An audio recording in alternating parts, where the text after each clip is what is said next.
શંકાસ્પદ ચાંદીપુરાએ સુરતમાં એકનો ભોગ લીધો। 11 વર્ષીય બાળકીનું થયું મોત।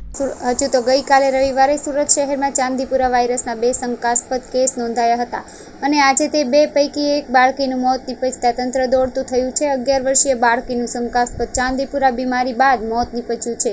સચિન સ્લમ બોર્ડ આવાસમાં રહેતી બાળકી બીમાર પડતા તેને ગયા શુક્રવારે સિવિલ હોસ્પિટલમાં સારવાર માટે ખસેડવામાં આવી હતી। બાળકીને ખૂબ તાવ આવી રહ્યો હતો। તબીબી પરીક્ષણ કરતા બાળકીમાં ચાંદીપુરા રોગના શંકાસ્પદ લક્ષણો જણાઈ આવ્યા હતા, જેથી તબીબોએ તેની સારવાર પર ધ્યાન કેન્દ્રિત કર્યું હતું।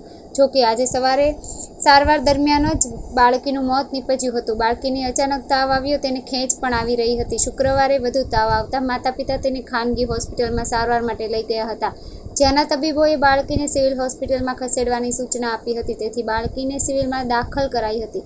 તબીબોએ તેની સારવાર કરી હતી, પરંતુ આજે સવારે અચાનક તેનું મોત નીપજ્યું હતું। બાળકીના સેમ્પલ લઈ ગાંધીનગર લેબોરેટરીમાં ટેસ્ટ માટે મોકલી આપ્યા હતા।